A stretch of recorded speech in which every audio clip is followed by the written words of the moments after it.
I was incredibly shocked last year when Apple decided to keep the Series 3 around at $199. So you can imagine my shock when I found out that this year they would be keeping around the Series 3 into 2022. Developers were mad, consumers are confused, I'm confused, and I bet all of you are now confused because I'm wearing one. Let's begin.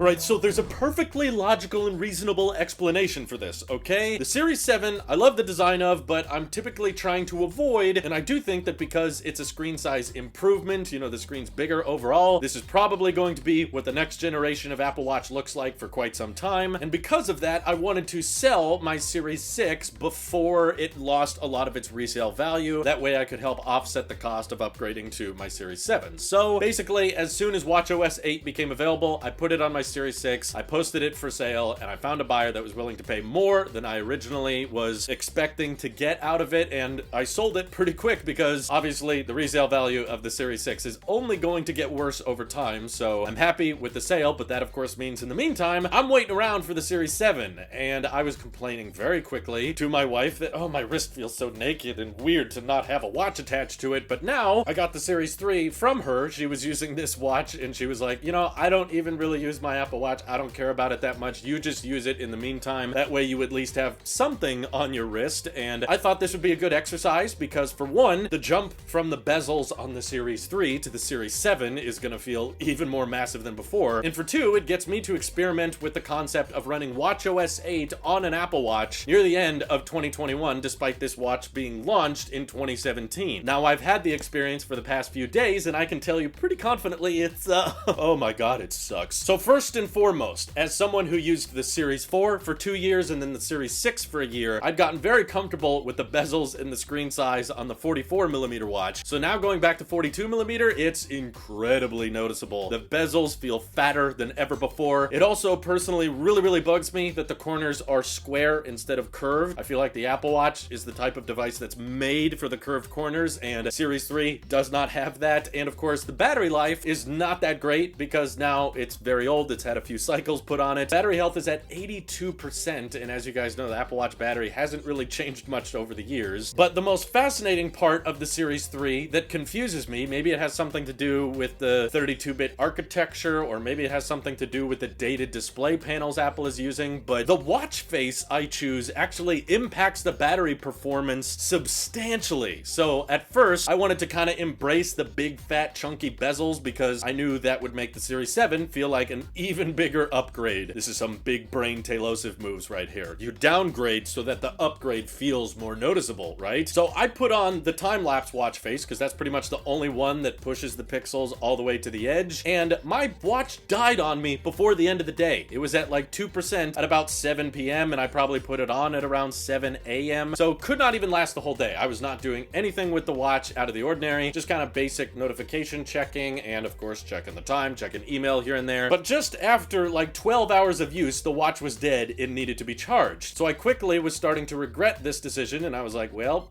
shouldn't have been doing this all along, and maybe the Series 3 isn't going to work for me waiting for the Series 7, but I actually decided to switch to a more minimal watch face that doesn't light up every single pixel, and yeah, it's an OLED display, so the less pixels that turn on, the less energy consumed, but this resulted in a substantially better battery life just by going with a different watch face, which I never noticed that big a difference on my Series 6 or even my Series 4. Changing watch faces on that didn't result in drastically different battery life, but with this now, I'm ending the day around 50 or 40%, and I'm even doing more with it. Like I was tracking my activity workouts, I was doing weight training, and I did that, and I was still getting through the day no problem, so I just know now you have to pick an adequate watch face in order for the battery to last you through the day. But even with a more pixel off watch face, I was still disappointed to discover how often the display kind of stutters, and it's fairly regular for it to dip below 60 hertz, which is becoming increasingly noticeable as I'm using my iPhone 13 Pro Max right now with ProMotion and 120 hertz. That is just such a buttery smooth display that when you go to your watch and it starts kind of lagging behind your touch interface, and you very quickly notice the drop from 60 hertz to like 30 hertz, which my Series 6 never ever dropped to a refresh rate that low. And it's probably not even the display refresh rate changing very much. It's likely just the UI unable to keep up with the action. So sometimes if I use it around for a while, it feels like the GPU kind of revs up and actually can maintain a 60 hertz refresh rate, but on the regular, it's quite noticeable for that S3 chip to be like,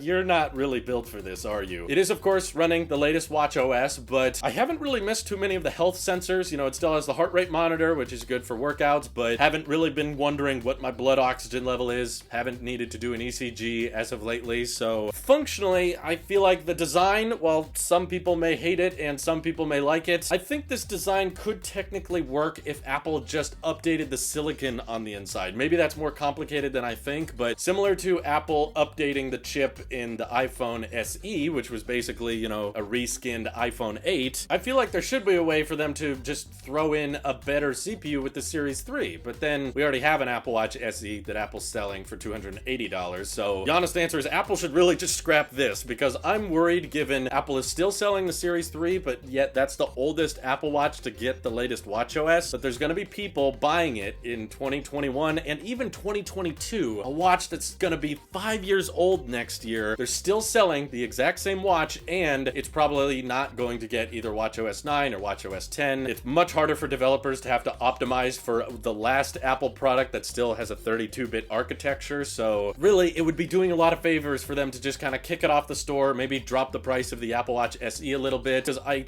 really don't think we need 3 different styles of bezel on the Apple Watch store at the same time. So granted, I will give it credit, it does cover the basics, you know, with the right watch face, it does last me through the day. I can track my activity workouts with it, it's good for notification management. I can even unlock my iMac Pro with the Series 3, which both these products came out in the same year, by the way. So the basic things I like my Apple Watch for, it's still able to do, but frankly, the main thing that I just couldn't get comfortable with, given I had sold my Series 6 and I didn't have an Apple Watch, was just not being able to use Apple Pay at contactless payment areas, having to like use my phone instead of just double tap on the wrist and then boom, you're done paying. You don't have to dig the big phone out of your pocket. That alone, for me, is why I'm still gonna keep using the Series 3, even if the UI is pretty clunky, even if the refresh rate can't stay high, and even though the bezels are huge, it gets the basics done, but I still absolutely would not recommend anybody to buy this thing now. Spend the extra $80 on the Apple Watch SE. It may sound like a lot, but trust me, it will be worth it. It'll last far longer, and the display looks